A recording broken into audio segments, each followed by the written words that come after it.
solution to this conflict and what was going on in Mexico with Anglo settlers, Congress decided that they were going to finally do something about this. And so we sent troops.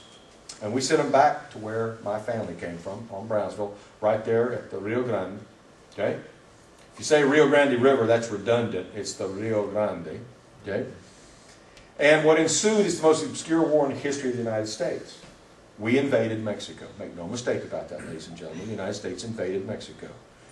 And 3 years later, in 1848, we signed what's called the Guadalupe-Hidalgo Agreement. It still exists today. And in this agreement, the United States paid Mexico $15 million for the lands it would give up. The United States forgave $3.25 million of debt obligation owed the United States by Mexico. But in turn,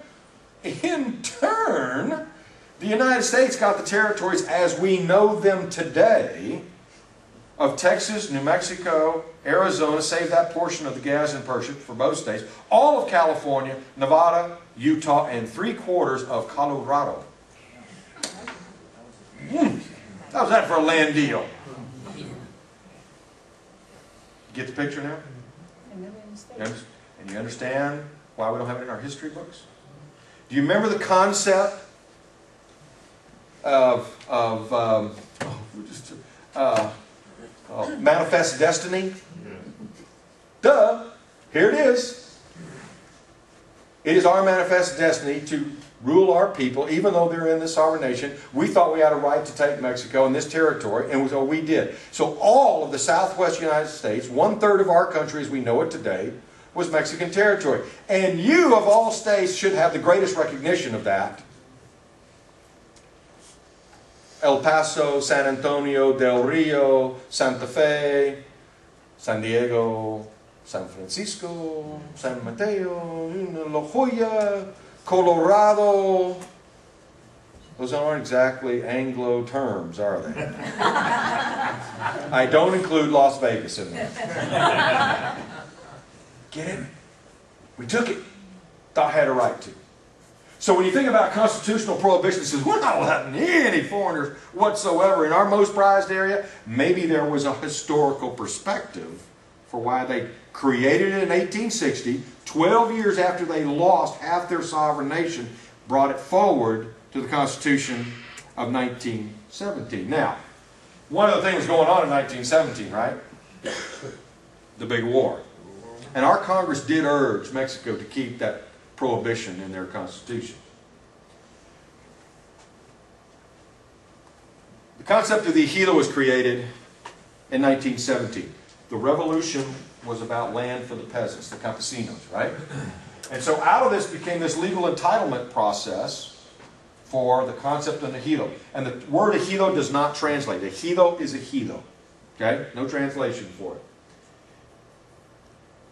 Under this concept, basically the federal government, under the Office of Agrarian Reform, coupled with the National Agrarian Registry, entitled large parcels of land for the use and the benefit of these farmers, ejidatarios. But under this concept, they did not own it, and still to this day these exist. They did not own it, they could not subdivide it, they could not lease it, they could not mortgage it, they could not encumber it, they did not have title to it. The ejido would be similar and analogous to a commune or a kibbutz. It is agrarian in nature, it is cooperative in organization, it has a president, it has an asamblea, it has what's called the fideicomisario ejidal, which is a governing body, and it is where they derive their sustenance and their lives. Okay? If you go into the Baja, you're going to see lots of ejidos. Some of the most beautiful destinations today, Punta Mita, as an example, which was mentioned and asked about before, was an ejido. The bottom line, ladies and gentlemen, that I want you to make sure that you're clear about is these people do not have title to the land. And you can go and give money for ejido property, but you will not get title to it. Will not get title to it. In 1992, the government recognized that we've got thousands of ejidos throughout the Republic. Some estimate that anywhere from 1/3 to half of the nation is in ejidos. And so they created a constitutional amendment to allow for the privatization of this government-owned land, whereby the ejidatarios could derive a direct monetary benefit through the privatization, and then they could be able to sell it, participate in it, joint venture it, whatever they wanted to do. And that has been ongoing now for quite a few years. And it is real change in their constitution. But the bottom line is, you can't get title to it. If it's ejido, it is ejido. Under the process of regularization or privatization, it goes from being government-owned to privately owned, where each of the ejidatarios actually gets a parcel of land entitled, protocolized, recorded in the National Agrarian Registry and in the local municipality, that gives them good title to the property.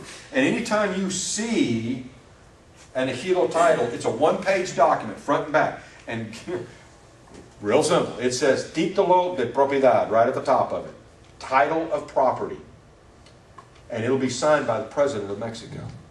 And on the back, it'll give you a diagram, what we call a croquis. Okay? If that individual has that piece of paper, and you know that this individual is the guy that's on that piece of paper, that's good title to the land, and that he can sell to you. But if he tries to give you what we call a certificado parcelario, a parcel certificate, that is not a title. Only until he can get the title of property is something that can be conveyed to you. How many of you remember back in 1995, right here, well, not here in your area, the sensational headlines that came out in the Los Angeles Times, and it was entitled Paradise Lost. September the 28th, 1995. Probably y'all didn't see that article. Do you remember what I'm talking about? How many of you heard about the Punta Banda fiasco down, south of Rosarito, Ensenada? Y'all remember what that was about? That's about Californians, unfortunately, being duped by an unscrupulous developer in collusion with the ejido, thinking that they were going to go down and be able to buy these lots in this subdivision called the Baja Beach and Tennis Club. I call it the Baja Beach and No Tennis Club because they never built a tennis club. Abandoned the hotel. And in this Lingüeta de Arenosa, this tongue of sand, they had all these beautiful lots, built some beautiful houses down there, with the promise to the Californians, oh, we're in the process of regularization, we're going to get this land, it's ejido, we're going to get it privatized, and you're going to be able to get good title to the land, and you're going to get your bank trust established. The problem was it wasn't ejido. The ejido had taken and falsified maps and expanded the boundaries to incorporate into this private property.